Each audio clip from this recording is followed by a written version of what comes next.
Bismillahirrahmanirrahim. Assalamualaikum warahmatullahi wabarakatuh.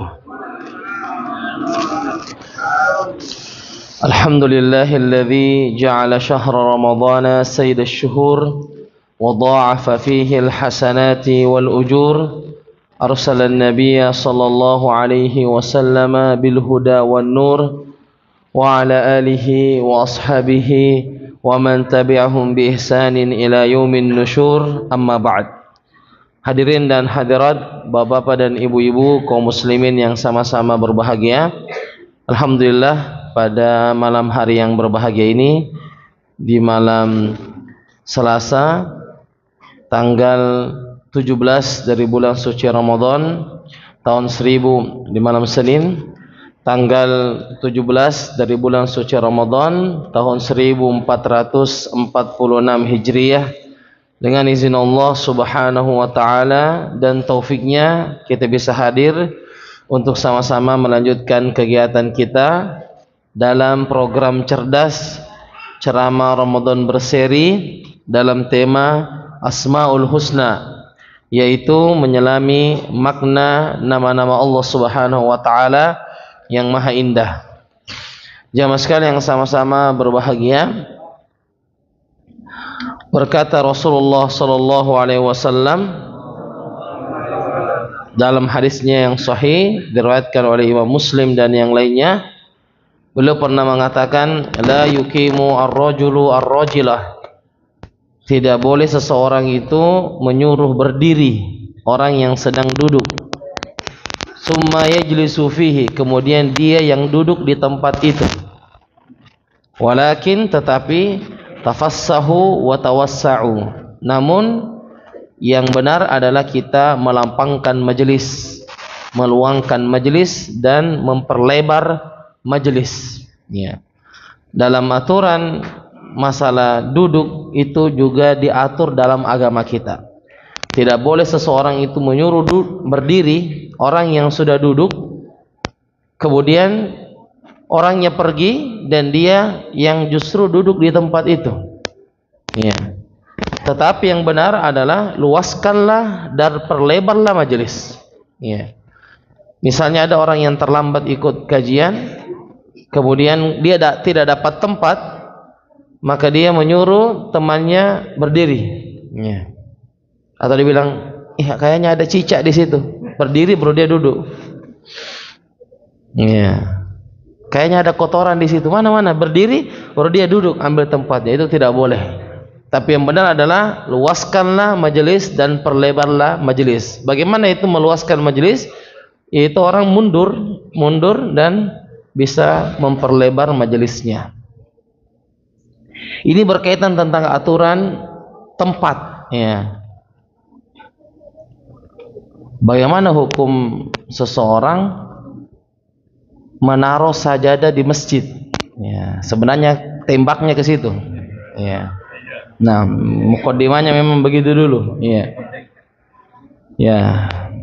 Ini wa kullu bid'atin dhalalah. Setiap yang baru dalam urusan agama itu tersesat. Tidak ada di zaman Nabi yang seperti ini, bahwa mengkapling tempat kemudian ujung-ujungnya orangnya tidak ada.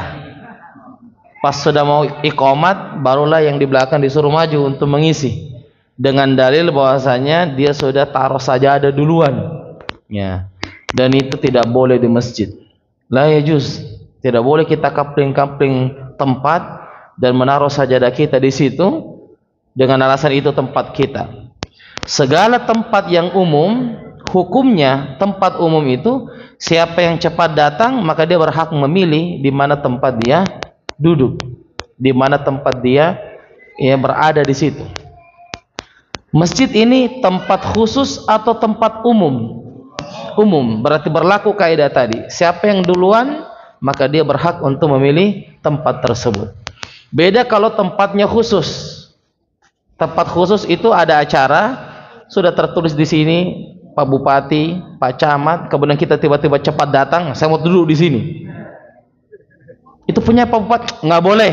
Hukumnya siapa yang cepat dia yang datang. Itu berlaku kalau tempat umum. Tapi kalau tempat khusus seperti tadi, biar kita cepat datang. Itu punya Pak Bupati, tidak boleh kita duduk di situ. Punyanya Pak Camat, walaupun kita cepat datang. Ya. Masjid ini bukan tempat khusus, ini tempat umum. Saya di sini, kenapa? Karena saya pengurus masjid, saya ketuanya. Oh, nggak bisa. Siapa cepat dia yang ambil. Ya. Maka seperti itu. Ya. Ini biasanya bapak-bapak ya, yang biasa begini ya, gelar-gelar sajadah. Ya, ini memang bapak-bapak ini perlu banyak dinasihati kalau Ramadan. Banyak sekali pelanggarannya. Ya, magosip sajadah lah. Ya. Kemudian banyak pelanggarannya bapak-bapak ini harus diingatkan terus di bulan Ramadan. Iya. Jadi seperti itu. Wa khairus sufi fir rijali awwaluha. Sebaik-baik saf laki-laki adalah yang pertama. Wa khairus sufufin nisa'i akhiruha. Dan sebaik-baik saf bagi wanita adalah yang paling belakang. Ya. Ada jamaah umur mengatakan, Ustaz, Masya Allah, saya bisa sholat ya, paling depan ya, dekat-dekat Ka'bah lagi saya sholat ya. Dia senang ya, tetapi apa yang dia kerjakan itu tidak afdol. Wanita itu afdolnya semakin di belakang safnya semakin baik, semakin banyak pahalanya. Beda kalau laki-laki. Laki-laki itu paling depan, paling afdol safnya ya. Maka disinilah akan dilihat siapa yang berilmu, siapa yang tidak berilmu. Kalau dia memakai hawa nafsu, maka dia mengatakan semakin di depan semakin bagus. Ya. Yang benar adalah bagi laki-laki paling depan, kalau bagi perempuan paling belakang, itu saf yang paling terbaik bagi wanita dan pahalanya semakin banyak di sisi Allah Subhanahu wa taala. Dan ini kita ingatkan ya, tidak boleh seperti ini di masjid Allah. Ini tempat umum. Mau cepat datang, mau ambil tempat yang bagus, dekat AC kah, dekat kipas kah, ya, maka silakan cepat datang. Jangan di-coupling semua, kemudian ujung-ujungnya orangnya tidak ada, atau ada tapi terlambat. Sudah mau iqomat baru dia datang dengan santainya. Wih, siapa ini datang? Ini dari segi adab juga tidak benar. Seperti hadis tadi. Seperti hadis tadi bahwa tidak boleh orang menyuruh untuk berdiri. Yang berhak itu yang cepat datang, itu yang berhak mendapatkan majelis. Ya. Jadi perlu diingatkan kaum muslimin, karena ini juga sesuatu yang berulang setiap Ramadan, ada saja yang seperti ini. Ya. Dan pengurus masjid mestinya selalu menyampaikan ini. Ya. Pengurus masjid menyampaikan untuk tidak menaruh sajadah, karena itu bisa menjadi memutuskan saf. Misalnya sudah mau iqomat, dan ada yang maju, akhirnya safnya terputus. Safnya terputus karena tidak ada mau maju. Baru ketahuan tidak ada orangnya nanti pas iqomat. Nah, ini jadi safnya ada satu, ada dua di sana yang kosong, maka terjadilah pemotongan saf. Dan itu mengurangi kesempurnaan salat berjamaah.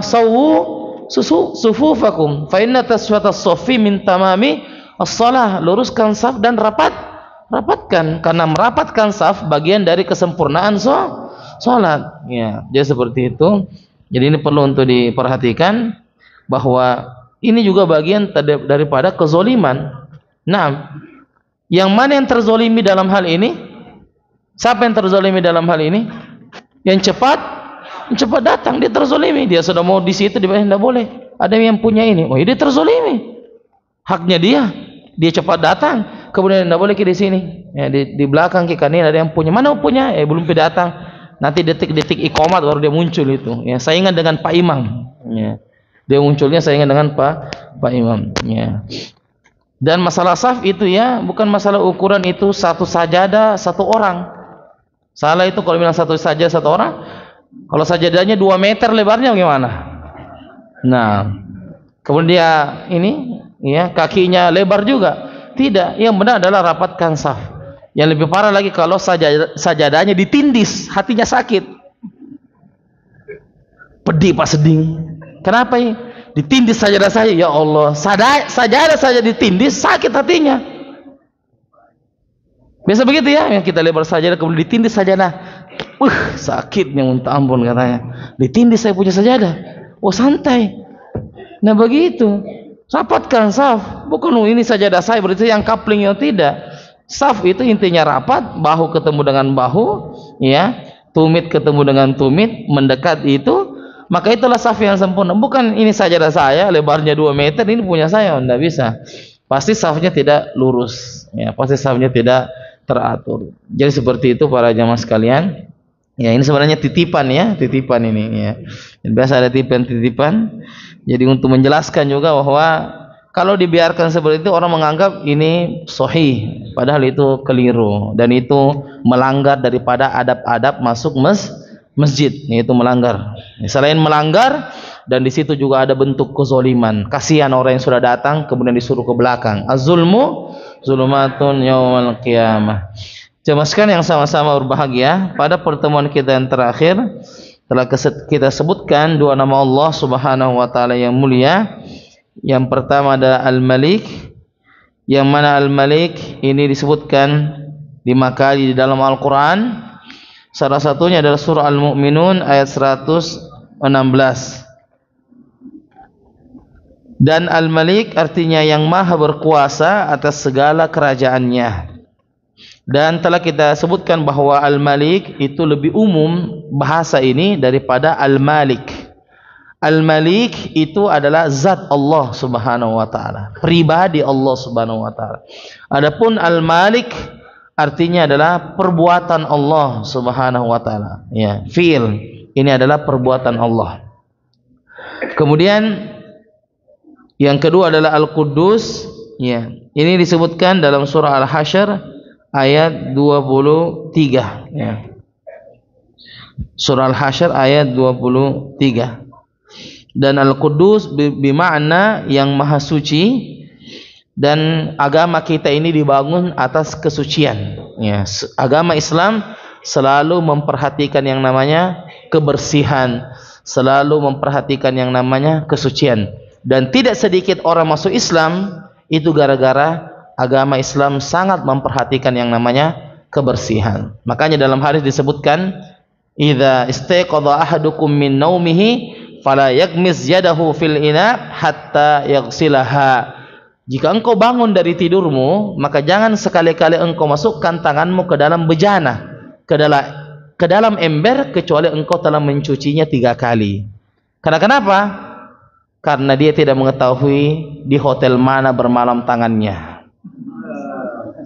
Ada yang mengetahui di hotel mana bermalam tangannya tadi malam? Nggak tahu kan? Ya, makanya tidak boleh itu kalau bangun tidur langsung ini tangan nyemplung di ember, nggak boleh. Harus dicuci dulu, terpisah. Baru kita boleh, ya, pakai. Nah, bisa langsung ini karena kita tidak tahu ini di hotel mana bermalam tadi malam ini. Bintang 3 kah, bintang 5 kah, wallahu alam. Bintang 3 dan ada hitam-hitamnya kan, wallahu alam juga. Iya. Jadi kita tidak tahu di hotel mana dia bermalam, ya. Ada yang pernah bersombong dengan masalah ini, dia sombong kepada sunnah Nabi dan mengatakan, saya tahu di mana tangan saya berada ketika malam hari. Ini sombong. Jadi dia mau menolak sunnah, dia mau membantah sunnah. Akhirnya apa? Allah hukum dia. Apa yang terjadi? Ketika dia bangun, maka tangannya sampai siku masuk ke duburnya. Baru dia bangun. Ternyata tangannya sampai siku, bukan ini, sampai siku. Ini masuk semua ke dubur. Dan itu hukuman bagi orang yang bersombong atas sunnah, meremehkan sunnah. Itu pelajaran bagi dia. Jadi jangan sampai-sampai kita ini meremehkan sunnah. Makan tangan kanan, apa bedanya Ustaz? Sama-sama 5 jarinya kanan, 5 juga jarinya kiri, apa bedanya? Ada pernah di zaman Nabi begitu. Apa akhirnya? Dia tidak bisa mengangkat tangan kanannya karena dia meremehkan sunnah. Dia meremehkan apa? Sunnah. Jadi jangan kita sama seperti itu, bahwa apa aja sama aja tangan kanan, sama-sama 5 jari aja. Beda. Nabi bilang pakai tangan kanan karena syaitan makan dengan tangan kiri dan minum juga dengan tangan kiri. Barakallahu fiik. Ya, jadi seperti itu agama Islam ini di atas kebersihan dan kesucian. Berkata Salman Al-Farisi, "Innal arda la tuqaddisu ahada." Sesungguhnya bumi ini tidak menyucikan seseorang, wa innama yuqaddisu a'maluhu, tetapi yang menyucikan seseorang adalah amal solehnya. Orang bisa bersih di mata Allah kalau bagus dia punya amal, tapi kalau dia tidak beramal, maka dia tidak dipandang suci di mata Allah Subhanahu wa taala. Dosa itu adalah kotoran. Dosa itu adalah najis. Maka dia bisa mengotori tubuh kita, terutama hati ini. Ketika dia berdosa, maka dia akan dituliskan satu titik noda, dan semakin banyak noda yang ada dalam hati ini, maka dia akan pekat dan hitam, sehingga dia tidak pekah lagi terhadap kebaikan dan amal soleh. Baik jamaah sekalian yang sama-sama berbahagia, ya. Kita murojaah dulu ya sebelum kita masuk pada pelajaran berikutnya. Apalagi besok ini sudah musabaqah, ini ada perlombaan besok, jadi kita murojaah ya. Jadi yang ikut peserta besok ya dipersiapkan ya hafalan-hafalannya. Apa perbedaannya antara al-ali, al-a'la, al-muta'al? Balas sih. Setannya cuma hafal judulnya, hafal juga anunya, pembagian-pembagiannya. Baik itu pembagian di sini. Ya. Nah, kita mulai dari awal. Yang pertama apa? Allah. Yang kedua al-ilah. Yang ketiga Ar-Rabb, yang Maha memelihara. 4 Ar-Rahman, yang Maha pengasih. 5 Ar-Rahim, penyayang. 6 Al-Wahid, yang Maha Esa. 7 Al-Ahad, yang Maha Esa. 8 As-Samad, tempat bergantung. 9 Al-Hayyu, yang Maha hidup. 10 Al-Qayyum, Maha berdiri sendiri. 11 Al-Awwal, yang paling awal. 12 Al-Akhir, yang paling akhir. 13 Az-Zahir, yang maha nampak. 14 Al-Batin, yang maha dekat. 15 Al-Azim, yang maha agung. 16 Al-Kabir, yang maha besar. 17 Al-Ali, yang maha tinggi. 18 Al-A'la, yang maha tinggi. 19 Al-Muta'al, yang maha tinggi. Ini tadi kita bilang apa perbedaannya dari 3 ini? Sama-sama maha tinggi. 20 Al-Hamid, yang maha terpuji. 21 Al-Majid, yang maha mulia. 22 Badi'us samawati wal ard, pencipta langit dan bumi. 23 Nurus samawati wal ard, pemilik cahaya langit dan bumi. 24 Zul jalali wal ikram, pemilik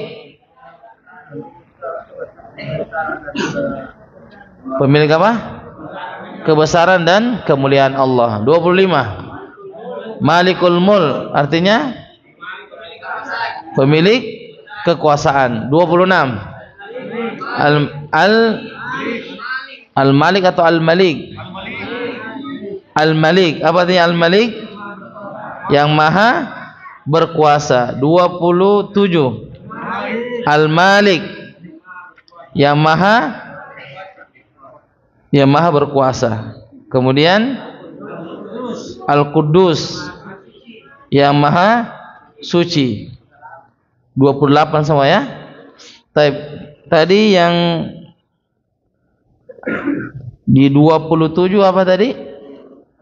Al-Malik, ya betul. 26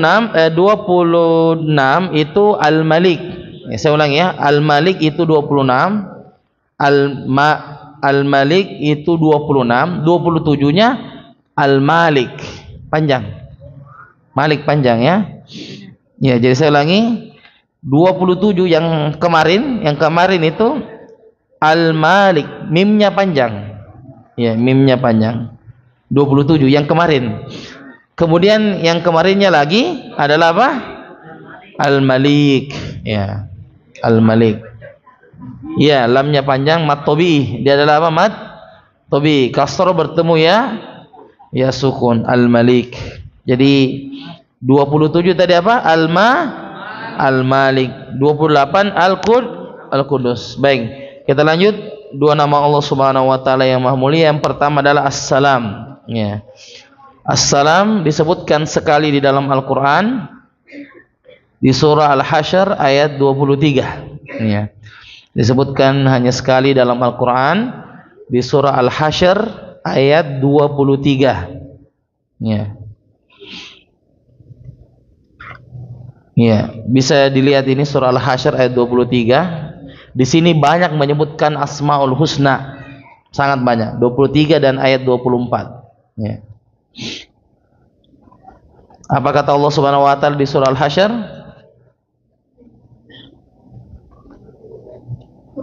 Nah, tafadhal. Al-Hasyr ayat 23 dan 24. Di sini banyak Asmaul Husna. Nah,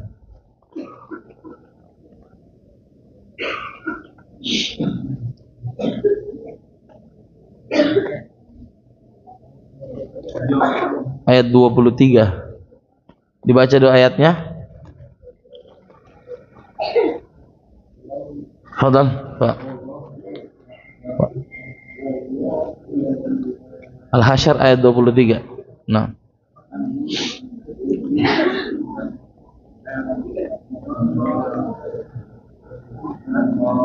Ya, fadal. Huwallahul ladzi. Apa artinya huwallahul ladzi? Dialah Allah yang apa? Nada ayatnya. Dialah Allah yang tidak ada sesembahan selain Dia. Terus Huwal Malik, ini nama yang pertama, Al-Malik. Terus Al-Quddus 2. Terus As-Salam 3. Al-Mu'minun 4. Terus Al-5. Enggak, sebelumnya Al-Mu'minul Muhaimin 5. Terus Al-Aziz 6. Al-Jabbar 7. Al-Mutakabbir 8.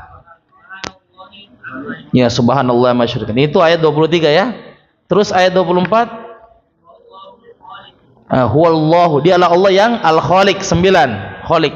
Terus Al-Bari 10. Al-Musawwir 11.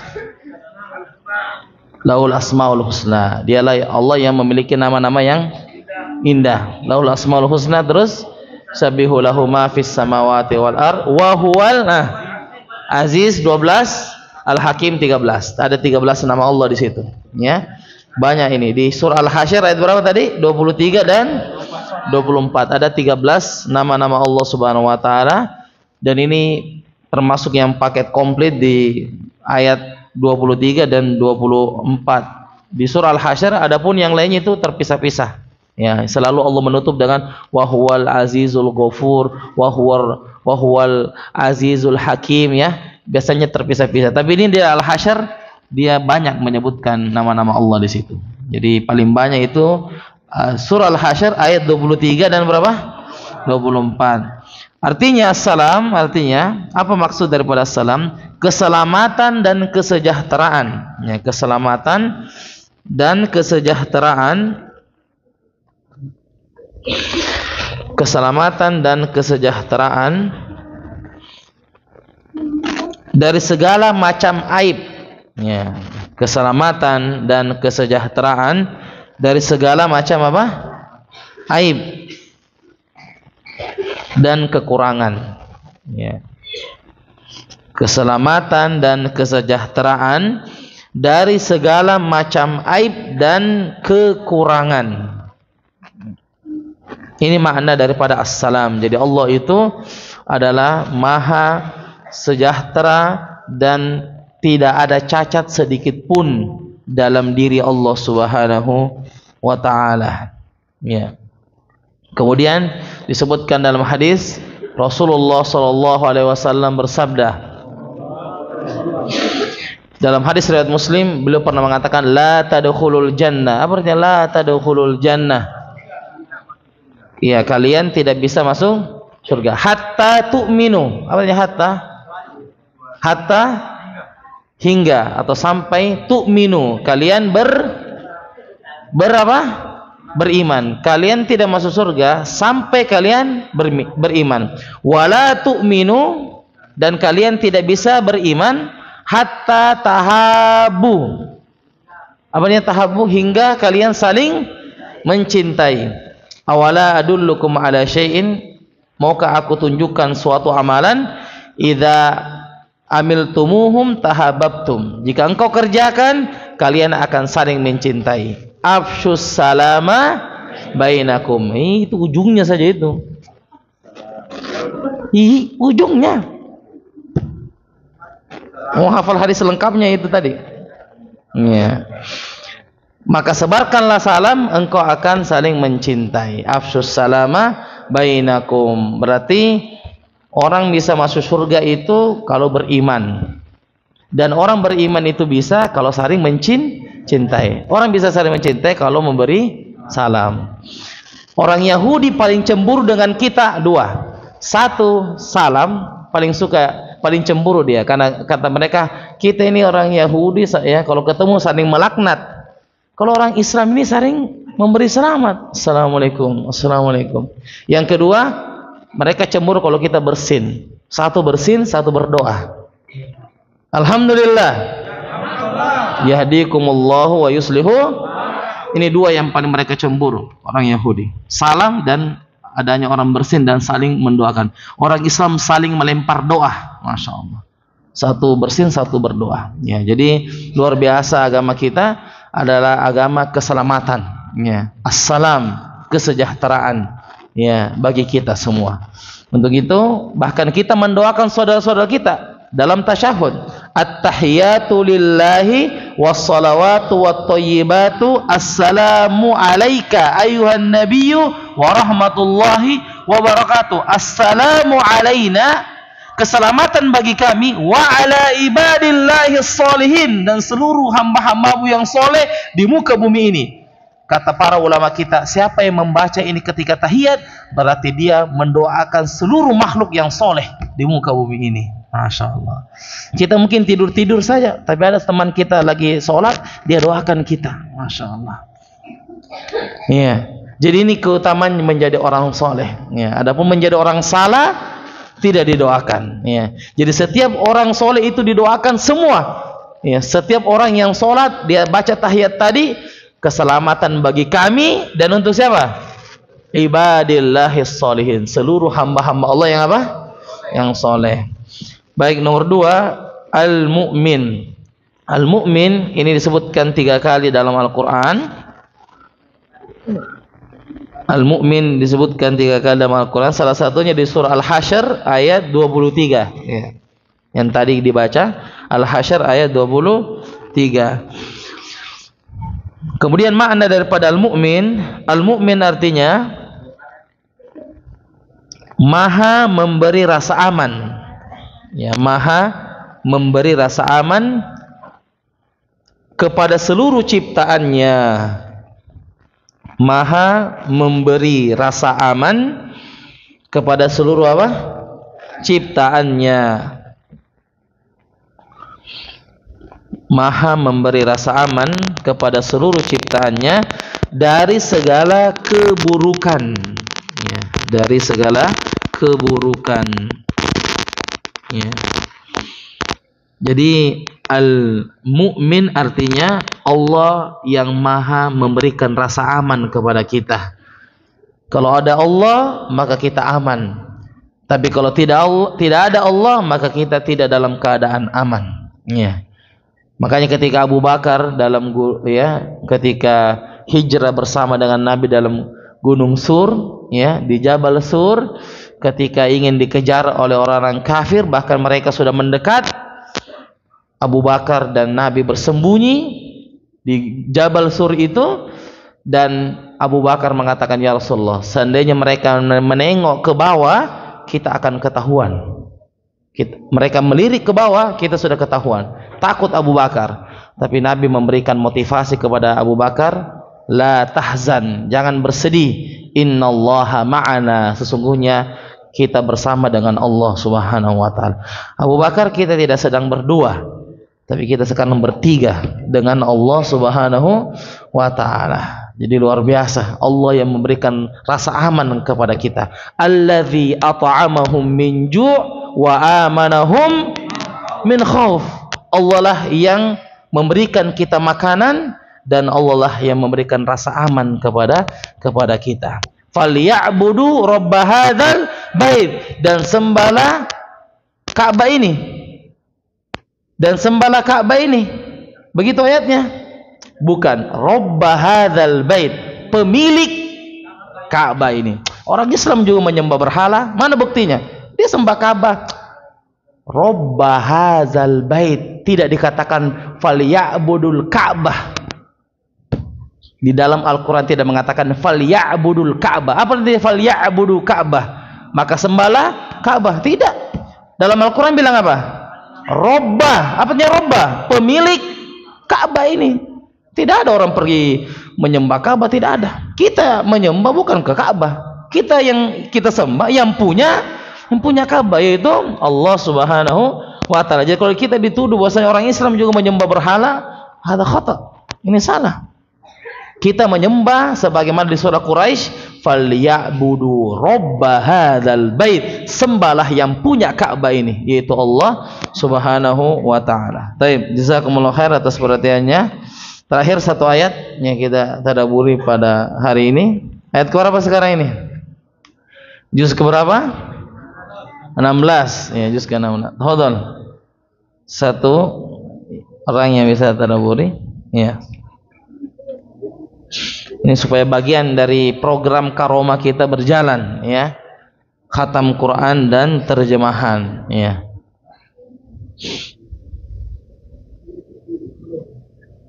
Tafadhol.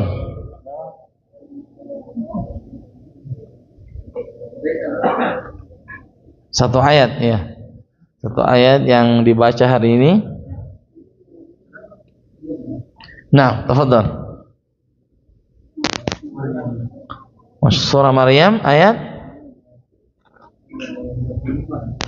Surah Maryam ayat 55, ya, silakan. Ayat 25. Silakan dibuka surah Maryam ayat 25. Nah.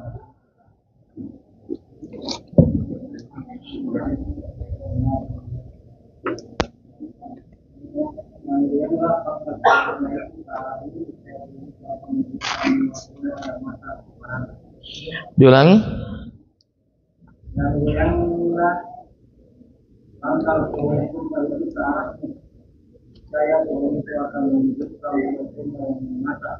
Ya, Masya Allah.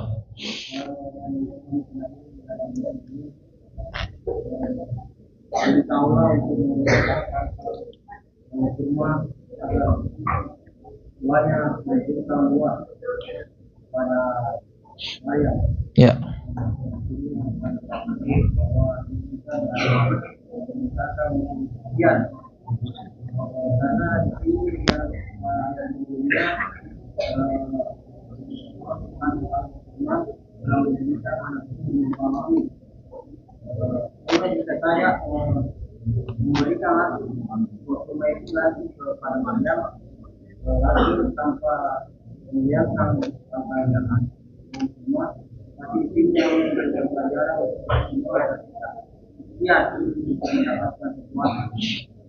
Baik, ahsantum. Surah Maryam ayat 25, wa huzzi ilaiki bijiz'in nakhlah. Goyangkanlah atau gerakanlah pohon kurma itu, tusaqit 'alaiki rutban janiyya, agar buahnya bisa jatuh dan engkau bisa nikmati, ya. Jadi ayat ini mengajarkan kepada kita untuk mendapatkan rezeki itu kita perlu menjemput rezeki. Betul di Lauhul Mahfuz sudah selesai, rezeki kita berapa sudah selesai. Cuma memang perlu dijemput, ya, perlu dijemput. Dan cara menjemputnya adalah kita harus keluar dari rumah untuk menjemput rezeki itu. Seperti Maryam disuruh untuk menggoyangkan dari pangkal pohon kurma agar bisa mendapatkan buah. Allah sangat mampu untuk langsung menjatuhkan pohon itu, buahnya kurma itu, tetapi Allah ingin mengajarkan kepada hambanya untuk selalu berusaha. Barulah Allah kasih apa yang kita inginkan. Jadi berdoa dulu, baru Allah kasih. Tidak bisa tiba-tiba datang tanpa kita berusaha. Jazakumullah khair atas perhatiannya, mudah-mudahan bermanfaat. Kita tutup, subhanakallahumma bihamdik asyhadu an la ilaha illa anta astaghfiruka wa atubu ilaik. Walhamdulillahi rabbil alamin.